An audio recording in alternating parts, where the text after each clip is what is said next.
Quantum science, known for its complexity and difficult to understand.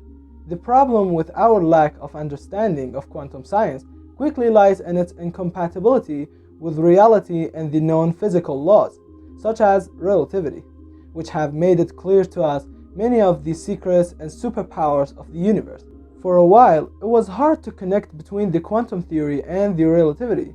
Then, the scientist Paul Dirac showed up and appeared with the Dirac equation, which in the equation he connected between the relative and quantum units in the same equation, which we will talk about it in the future. Paul Dirac was not the only one who contributed to quantum science.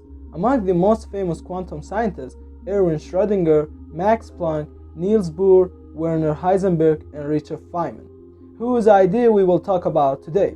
By the way, what are the things that the Feynman's diagram described to us about the reality? Well, we will talk about it now.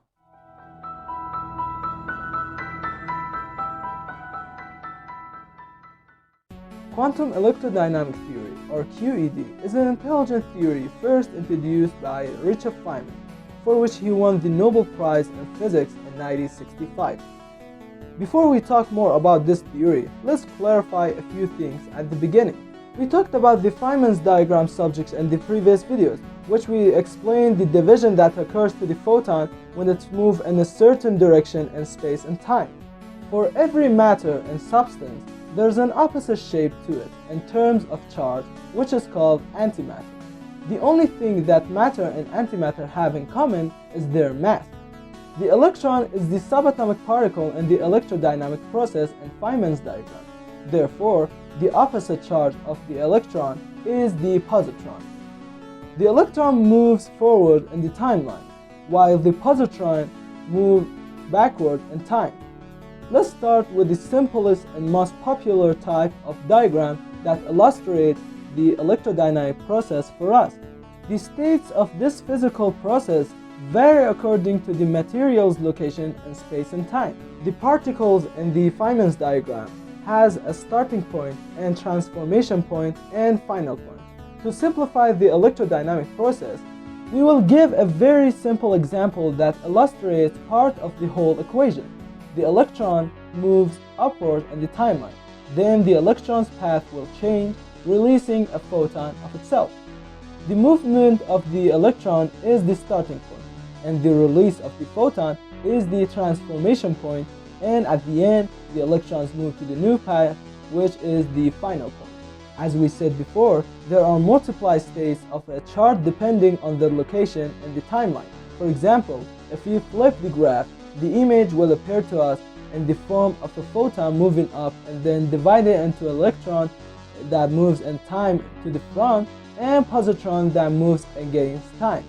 This process, which creates subatomic particles for us at the same moment in a photon, is called pair production. We flip the diagram again, we will have a positron moving against time colliding with the photon and forming us a positron moving to the top.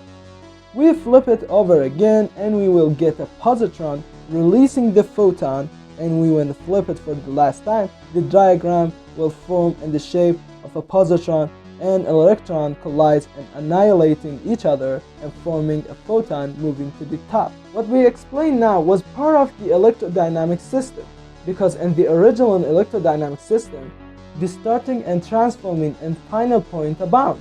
For example, one of the most famous electrodynamic processes, simply the path of the electron change when moving in the timeline, and when its path changed, it will release a photon by itself. If there was another electron, the photon will hit the electron and the path will change.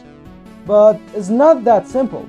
There is a process in which an electron emits a photon from itself, and when an electron collides with another photon, the photon will return to the first electron again. There's also an electron that frees the photon from itself, then the photon will split into two electron and positron particles, forming a pair production, and then they will annihilate and form the photon again, and more other complex processes.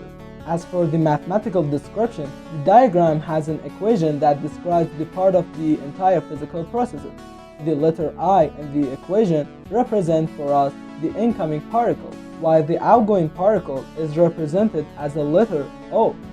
The photon between the two particles is represented as a fractional unit of the equation. The minus I in a fraction is the same as -1 under the radical. The G sub mu nu is used to characterize the total spin of the photon's field, and the p squared represents how much energy a photon carries.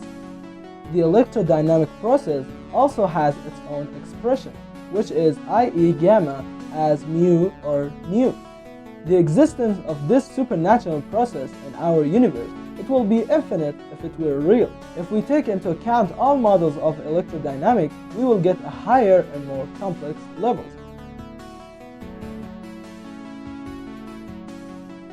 Well, this theory described to us the method of the different charges between particles when moving in a special aspect of space and time.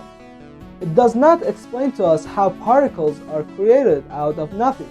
In fact, this theory claims that energy and matter have always existed and will forever change in their form.